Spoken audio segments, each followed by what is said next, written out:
Hello बच्चों, तो आपका स्वागत है the effortless math with Vikram में। तो आज हमारे दो चैप्टर समाप्त हो गए हैं। पहला चैप्टर हमने पढ़ा था रियल नंबर, वास्तविक संख्याएं, और दूसरा चैप्टर हमने पढ़ा था बहुपद।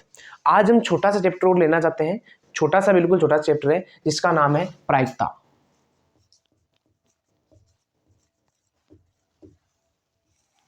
क्या नाम है? प्रायिकता। छोटा सा चैप्टर है। इस प्रायिकता में हमें सिर्फ और सिर्फ एक ही क्वेश्चन होगा, एक ही सूत्र होगा। एक ही सूत्र से सारे के सारे क्वेश्चन आसानी से सरल हो जाएंगे। लेकिन हमें छोटी छोटी थोड़ी बातें हैं वो याद रखनी है। वो आपके पहले ये दूसरी क्वेश्चन से संबंधित बातें हैं, वो मैं आपको डायरेक्ट बता देता हूँ। तो प्रायिकता से संबंधित आपके एक ही सूत्र है। क्या सूत्र है? कि भाई किसी भी चीज की प्रायिकता ज्ञात करनी है। हमें किसी भी चीज की प्रायिकता ज्ञात करनी है तो हमें उसे कैसे लिखेंगे? पी ई के रूप में लिखेंगे। लिख दिया और प्रायिकता ज्ञात करते हैं तो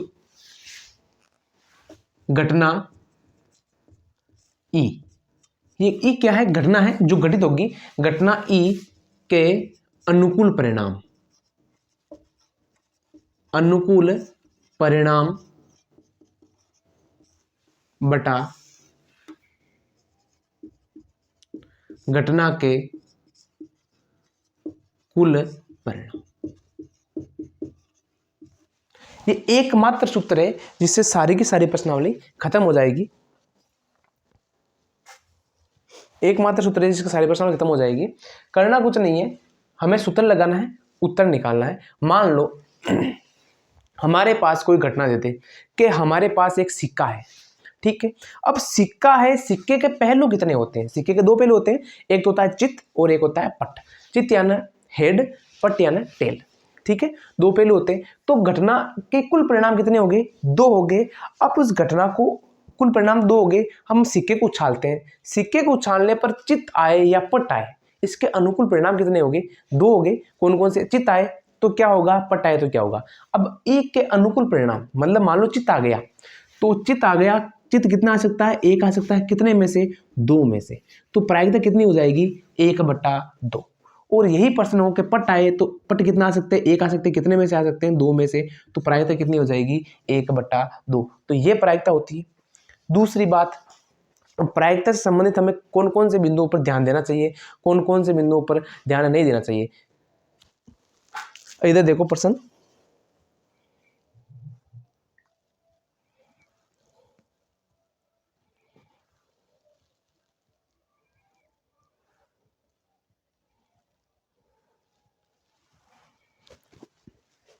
अब देखो, किसी भी घटना के घटित होने की प्रायिकता और किसी भी घटना के घटित नहीं होने की प्रायिकता का योग हमेशा क्या होता है? एक होता है। तो याद रखना कि पीई तो होता है घटना के घटित होने की प्रायिकता प्लस पीई नहीं, या तो ऐसा लिख दो या फिर पी ई नहीं के घटित होने की प्रायिकता हमेशा का योग हमेशा क्या होता है?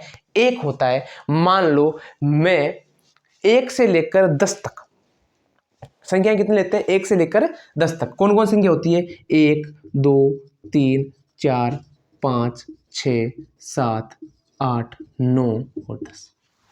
अब इसमें से कह दूं कि सम संख्या प्राप्त होने की प्रायिकता कितनी है? तो इसमें सम संख्या कौन कौन सी है? 2 4 6 8 और 10। कितनी सम संख्या है? 5 सम संख्या है। तो प्रायिकता हो जाएगी 5/10। ठीक हो गई।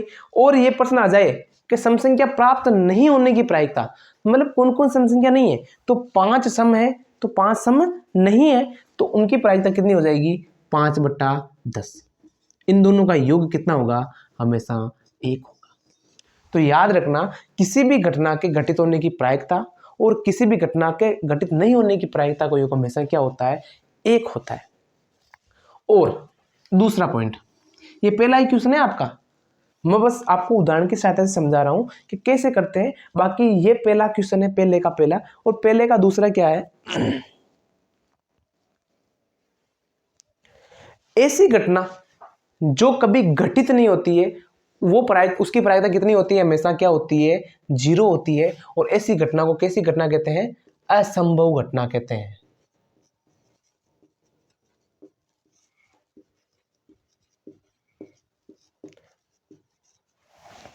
मान लो हमने उदाहरण यही ले लेते हैं कि 1 से लेकर 10 तक, ठीक है, 1 से लेकर 10 तक संख्याएं दे रखी है, इनमें से हमें 11 प्राप्त होने की प्रायिकता ज्ञात कीजिए। अब आप देखो 1 से 10 तक 11 कहीं है नहीं है, तो ऐसी घटना कैसी होगी?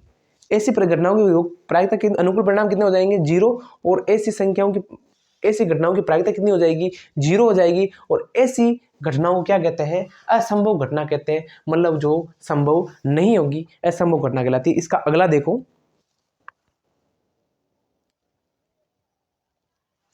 किसी भी घटना का निश्चित होने की प्रायिकता क्या होती है? 1 होती है। कोई भी घटना होगी उसकी प्रायिकता को योग 1 ही होता है। तो ऐसी घटनाओं को क्या कहते हैं? निश्चित घटना कहते हैं। कहने का मतलब ये घटित होगी निश्चित घटना कहते हैं।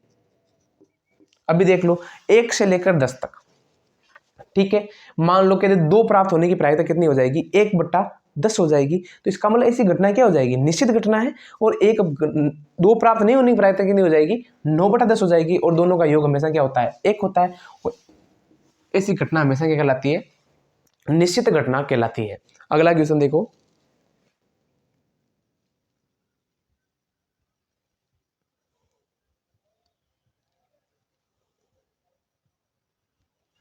किसी भी प्रयोग की सभी प्रायिकताओं का योग हमेशा क्या होता है?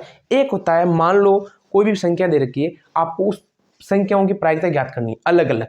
मान लो इसमें कह दूं कि भाज्य संख्या होने की प्रायिकता, अभाज्य संख्या होने की प्रायिकता का, तो दोनों संख्याओं की प्रायिकता का योग हमेशा क्या होता है? तो सभी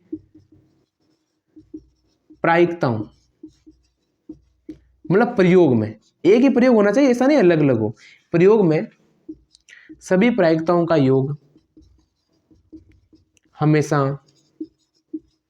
कितना होगा? 1 होगा, ठीक है। अगली देखो,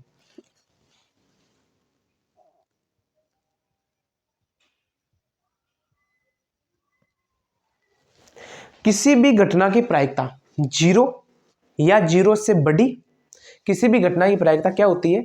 0 या 0 से बड़ी, 1 या 1 से छोटी होती है। मतलब कोई भी घटना है, पीई दे रखी है, इसकी प्रायिकता क्या हो सकती है? या तो 0 हो सकती है, 0 से बड़ी होती है, 0 हो सकती है, या 0 के बराबर हो सकती है। मतलब ये 0 के बराबर है या 0 से बड़ी है, ठीक है। और 1 से छोटी और 1 के बराबर हो सकती है। कहने का मतलब आपको ये चीज याद रखनी पड़ेगी। छोटी सी चीज है, मैं जो बोल रहा हूं वो लिख रहा हूं।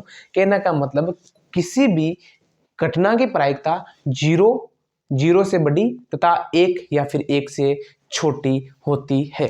ये छोटी छोटी बातें जो याद रखनी है। सबसे पहले मैं प्रायिकता का सूत्र याद रखना है कि घटना 1 के अनुकूल परिणाम होगा और घटना के कुल परिणाम होगा, ठीक है बटा फिर सभी प्रायिकताओं को योग, प्रायिकता घटित होने की प्रायिकता, घटित नहीं होने की प्रायिकता योग हमेशा क्या होता है? 1 होता है। सभी एक ही प्रयोग में सभी प्रायिकताओं का योग क्या होता है? 1 होता है। किसी भी निश्चित घटना की प्रायिकता क्या होती है? 1 होती है। अनिश्चित घटना की प्रायिकता या असंभव घटना की प्रायिकता क्या होती है? 0 होती है। और ये देख लो 0 से छोटी और 0 से प्रायिकता, किसी भी प्रयोग में प्रायिकता 0 से छोटी, सॉरी 0 से बड़ी, वो 1 से छोटी होती है, 1 के बराबर भी हो सकती है और 0 के बराबर भी हो सकती है। ये छोटी छोटी चीजें जो हमें याद रखनी है। सबसे इंपॉर्टेंट ये एक ही सूत्र है। सारे प्रश्न आपके इसी एक ही सूत्र से हो जाएंगे। तीसरी बात कि किसी भी प्रयोग में प्रायिकता कभी भी ऋणात्मक नहीं होगी। तो यहां लिख लो पॉइंट, प्रायिकता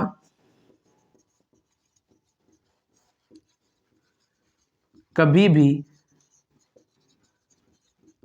ऋणात्मक नहीं होगी। कभी भी ऋणात्मक प्रायिकता कभी नहीं होगी। और 1 से बड़ी प्रायिकता कभी नहीं होगी। 1 से बड़ी प्रायिकता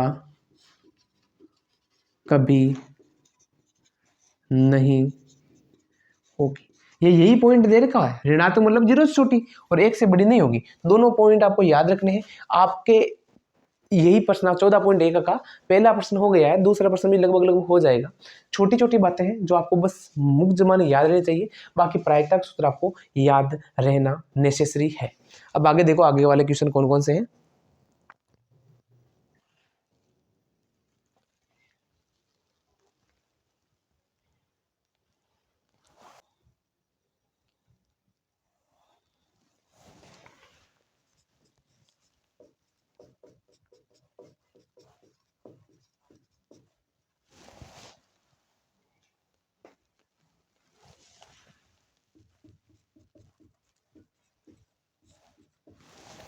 अब देखो, आपका पहला क्वेश्चन तो हमने करवा दिया, दूसरा क्वेश्चन में सांप्रदायिक घटना वाला है, ज़्यादा इंपॉर्टेंट नहीं है।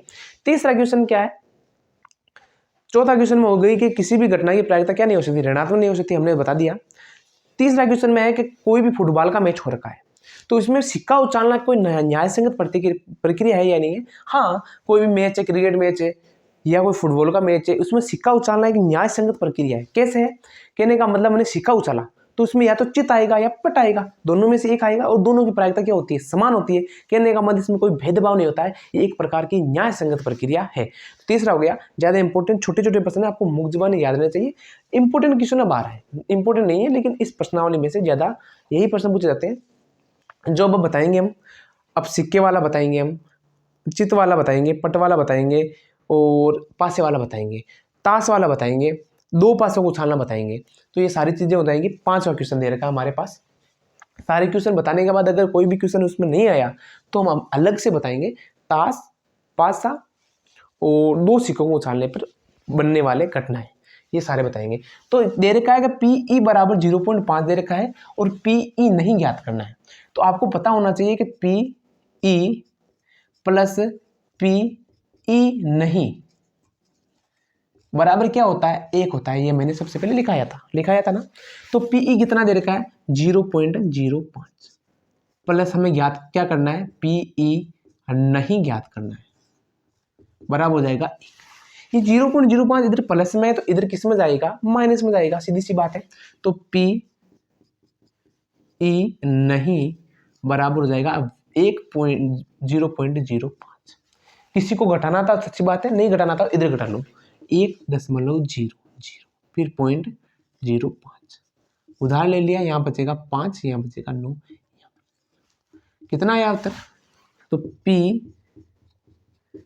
ई नहीं कितना आ जाएगा, 0.95। ये इसका उत्तर हो गया। कौन से क्वेश्चन का उत्तर हो गया, हमारे 5वें क्वेश्चन का उत्तर हो गया। अगला क्वेश्चन देखो, अगला क्वेश्चन है 6ठा क्वेश्चन।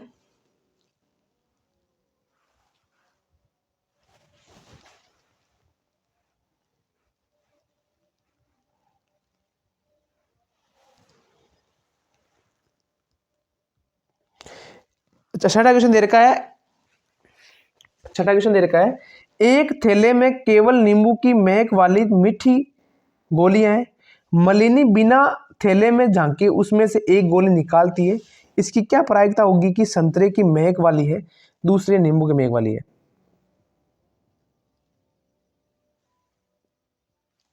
अब दे रखा है, प्रश्न दे रखा है छठा क्वेश्चन दे रखा है कि एक थैला दे रखा है, उस थैले के अंदर क्या दे रखी है, नींबू की महक वाली गोली है। अब कितनी देर की वो मैं नहीं पता,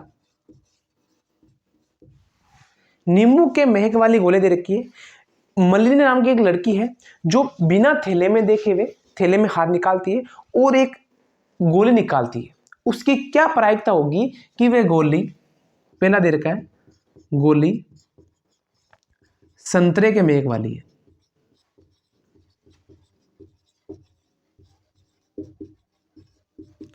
तो एक चीज बताइए आपको, थैले में नींबू की गोलियां हैं तो संतरे के मेघ वाली गोलियां आएगी कहां से, नहीं आएगी ना। तो इसका मतलब ये घटना कैसी होगी, असंभव होगी, है ही नहीं घटना। तो इसका मतलब है असंभव घटना की प्रायिकता क्या होती है, हमेशा 0 होती है।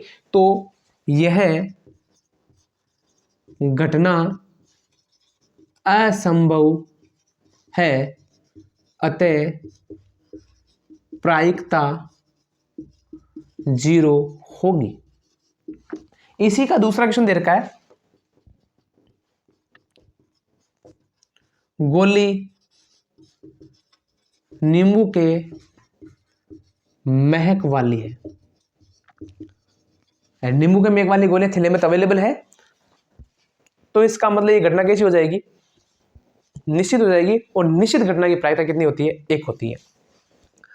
यह घटना निश्चित है और अतः निश्चित घटना की प्रायिकता कितनी होती है, 1 होती है, अतः प्रायिकता 1 होगी। ये हमारा क्वेश्चन हो गया।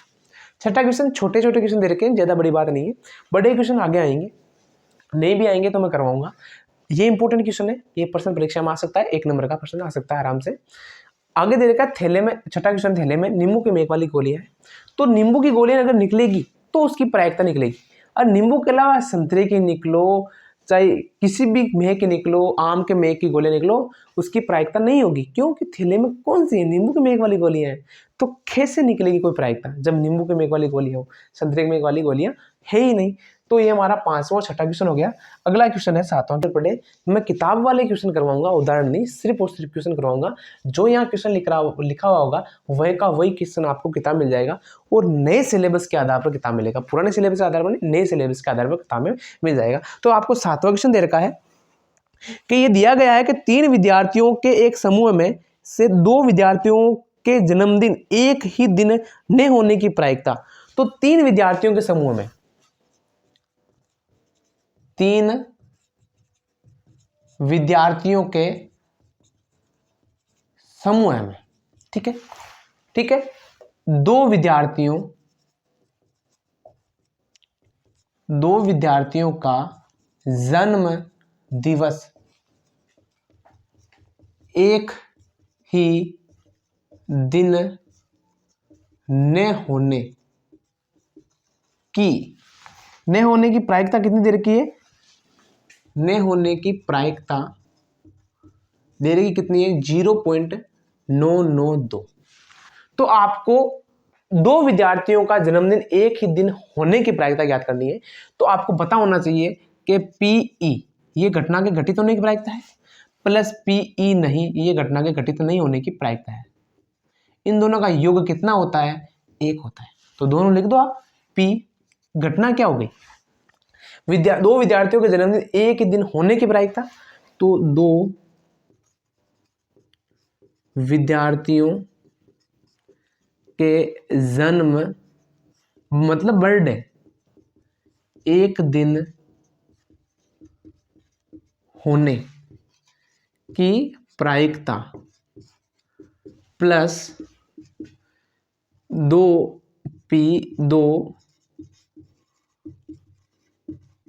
विद्यार्थियों के जन्म दिवस एक दिन न होने की प्रायिकता का योग हमेशा कितना होगा, 1 होगा। लिख दिया। तो ये आपको क्या करना है, ज्ञात करना है, वो आपको दिया हुआ है। अब देखो P, मैं इसको डायरेक्ट PE लिख रहा हूं क्योंकि घटना PE है, बराबर सॉरी प्लस ये कितना दे रखा है, 0.99 दे रखा है, बराबर कितना हो जाएगा, 1 हो जाएगा। ये इधर किस में प्लस में, इधर किस में जाएगा, माइनस में। तो PE बराबर हो जाएगा 1 माइनस 0.0992। आपको घटाना है, घटाना नहीं आता तो यहाँ पर लिख दो 0.00992। यहाँ बच जाएगा आपके 8, यहाँ 9 में से 9 0, यहाँ 9 में से 9 0, कितना आ जाएगा उत्तर 0.008। ये आपके क्या आ जाएगा, आंसर हो जाएगा। किस क्वेश्चन का आ जाएगा, 7वें क्वेश्चन का आ जाएगा। तो इसी के आधार पर 7वां क्वेश्चन हमारा समाप्त हो गया। अब हम 8वां क्वेश्चन करेंगे, छोटा सा क्वेश्चन है 8वां क्वेश्चन देख लो। 8वां क्वेश्चन देखा आपके, एक थैले में 3 लाल 5 काली गेंदें हैं। तो थैले में लाल गेंद कितनी है, 3 लाल गेंद, लाल गेंद दे रखी है आपको 3 और 5 दे रखी है आपको काली गेंद। अब क्वेश्चन सुनना क्या क्या दे रखा है। एक थैले में से एक गेंद यादृच्छा निकाली जाती है, इसकी प्रायिकता क्या होगी कि गेंद लाल हो और लाल नहीं हो। 2 क्वेश्चन दे रखे। तो आपको प्रश्न करना है कि 8वां क्वेश्चन क्या दे रखा है कि एक थैला है, थैले में 3 तो लाल गेंदे हैं और 5 काली गेंदें, ठीक है।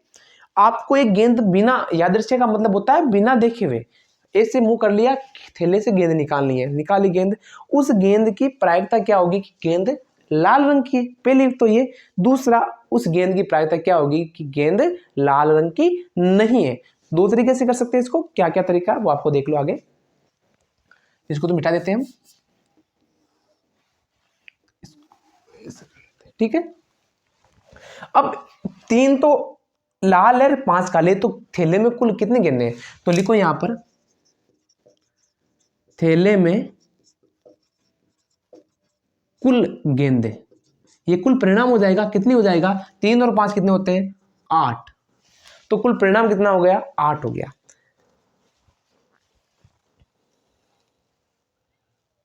तो एक गेंद निकालने पर गेंद के अनुकूल परिणाम कितना हो जाएगा? इधर देखो,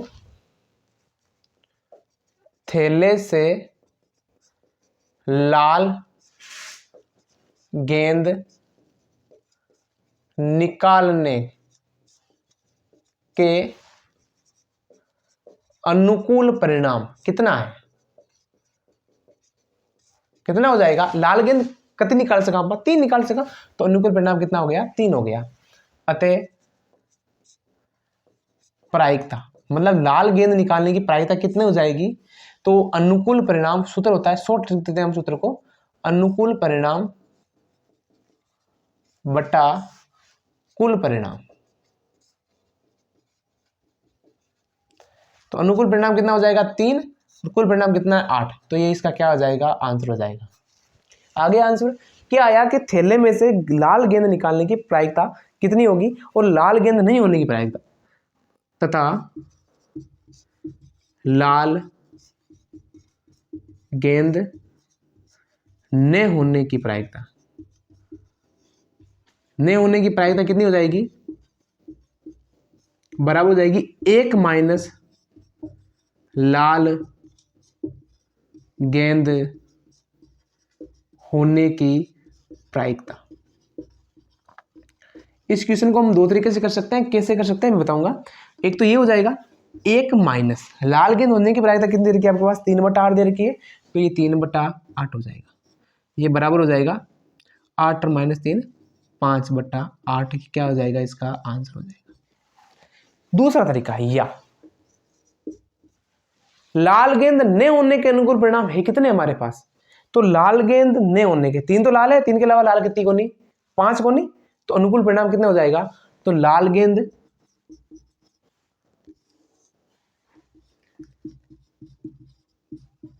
न होने के अनुकूल परिणाम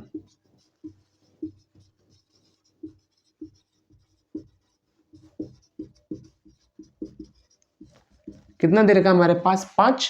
5 के अलावा बाकी लाल है, तो प्रायिकता कितनी हो जाएगी? प्रायिकता आपको हमेशा याद रखना है, प्रायिकता का सूत्र कुछ नहीं है, घटना के अनुकूल परिणाम बटा कुल परिणाम। मैं आपको प्रायिकता लिख दूं ना, तो इसका मतलब है आपको यहाँ पर सूत्र लिखना है। मैं बार बार सूत्र नहीं लिखूंगा आपको, मैंने यहाँ पर लिख दिया, पहले लिख दिया, एक बार यहाँ लिख दिया, बार बार सूत्र नहीं लिखूंगा। आपको सूत्र याद करना ही पड़ेगा। प्रायिकता हो जाएगा अनुकूल परिणाम 5 है और कुल परिणाम 8 हो गया। ये इसका क्या हो जाएगा? आंसर हो जाएगा। आप किसी भी प्रश्न को ऐसे दो तरीके से कर सकते हो, जब एक ही घटना में आपको दे रखा हो नहीं और होने की प्रायिकता। ये क्वेश्चन है आपका 8वां, तो पढ़ने वाले हम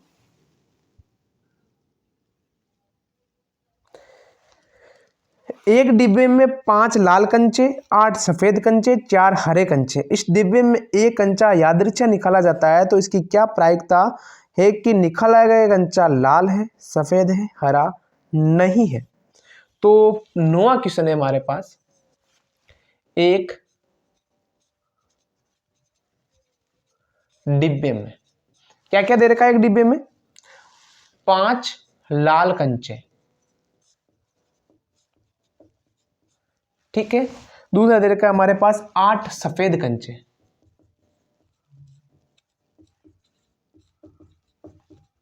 और तीसरा दे रखा है हमारे पास 4 हरे कंचे।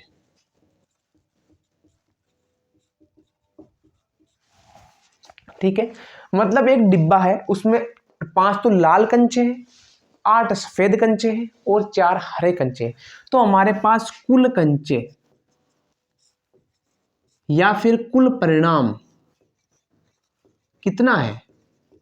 कहने का मतलब जो हमारे पास कंचे हैं उन सबको जोड़ दो, 5 और 8 13, 13 और 4 कितने हो गए? 17। तो हमारे पास कुल कंचे या कुल परिणाम कितना है, 17 है। कहने का मतलब हमारा 10 हर के अंदर हमेशा 17 ही आएगा। अब प्रश्न दे रखा है पहला प्रश्न है कि कोई भी कंचा, डिब्बे में से कंचा निकाला जाता है तो कंचे के लाल होने की प्रायिकता। ठीक है, तो आपको लिखना है डिब्बे में से निकाले गए कंचे के लाल होने के अनुकूल परिणाम। पहले अनुकूल परिणाम लिखो, अनुकूल परिणाम। कहने का मतलब हमने डिब्बा देखा, डिब्बे में लाल कंचे कितने हैं, वो इसके अनुकूल परिणाम हो जाएंगे। लाल कंचे हैं 5, तो अनुकूल परिणाम कितने हो जाएगा, 5। अतः लाल कंचे होने की प्रायिकता। अब यहां पर आपको सूत्र याद रखना है मेरा, आपको लिखना है कि ई के अनुकूल परिणाम बट्टा कुल परिणाम। तो आपको सूत्र याद रखना है, तो प्रायिकता पी ई मैं आपको डायरेक्ट लिखूंगा, बार बार सूत्र नहीं लिखूंगा मैं। आपको सूत्र याद रखना है कि ई के घटना के अनुकूल परिणाम बट्टा कुल परिणाम। तो अनुकूल परिणाम कितना है हमारे पास, 5, और कुल परिणाम हमारे पास कितना है, 17। तो ये इसका क्या आ जाएगा, आंसर आ जाएगा। दूसरा क्वेश्चन दे रखा हमारे पास, सफेद हो। तो दूसरा क्वेश्चन है डिब्बे में से निकाले गए कंचे के सफेद होने के अनुकूल परिणाम। मतलब सफेद कितना कंचा हो सके। आप देखो 5 लाल है, 4 हरा, सफेद कितना है, 8। तो अनुकूल परिणाम कितना हो जाएगा, 8। अतः प्रायिकता। अब प्रायिकता किसकी, जैसे हमने यहां लिखा, आप इसी प्रकार लिख सकते हो कि बार बार लिखने की जरूरत ना पड़े, इसी प्रकार। तो अतः लाल कंचे होने की प्रायिकता है, तो यहां पर हो जाएगी सफेद कंचे होने की प्रायिकता। कितनी हो जाएगी, 8/17। ये इसका क्या हो जाएगा, आंसर। अब तीसरा क्वेश्चन दे रखा है हमारे पास, क्या दे रखा है, हरा नहीं हो तो डिब्बे में से निकाले गए कंचे के हरा नहीं होने के अनुकूल परिणाम। अब आप देखो हरा नहीं होना चाहिए और कुछ कैसा भी हो सकता है, तो हरा कितना है, 4 है, 4 को निकाल दो, कितना बचा, 8 और 5 13। तो हरा नहीं होने का अनुकूल परिणाम कितना हो गया, 13 हो गया। तो प्रायिकता कितनी हो जाएगी, अतः प्रायिकता किसकी, हरा नहीं होने की प्रायिकता। तो प्रायिकता पीई बराबर हो जाएगा 13/17। ये इसका क्या हो जाएगा, आंसर हो जाएगा। तो आज हमने 13 क्वेश्चन की, सॉरी आज हमने 9 क्वेश्चन किए। 9 क्वेश्चन में से ज़्यादा कठिन नहीं है। आपके ज़्यादा से ज़्यादा कठिन प्रश्न आ सकते हैं। एक तो पासे वाला, उसमें थोड़ा सोचना पड़ता है। एक डबल पासे वाला, उसमें सोचना पड़ सकता है। और एक ज़्यादातर मुश्किल आएगा आपके 3 सिक्के वाला, उछालने वाला। और ज़्यादा क्वेश्चन हार्ड क्वेश्चन नहीं आते हैं इस प्रश्न में। ऐसे ऐसे क्वेश्चन आएंगे, डायरेक्ट देंगे आपको, कोई भी संख्या दे दे कि 1 से लेकर 100 तक संख्याएं दे रखी है, उसमें 3 से भाज्य संख्याओं की प्रायिकता ज्ञात कीजिए, 4 से भाज्य संख्याओं की प्रायिकता ज्ञात कीजिए, अभाज्य संख्याओं की प्रायिकता ज्ञात कीजिए। छोटे छोटे क्वेश्चन आएंगे। ये सारे के सारे क्वेश्चन बहुत आसान क्वेश्चन है। तो आज हमने 9 क्वेश्चन किए हैं। अब हम अगले वीडियो में आगे वाले बाकी क्वेश्चन करेंगे। तब तक के लिए सत श्री अकाल, जय हिंद, जय भारत, गुड नाइट।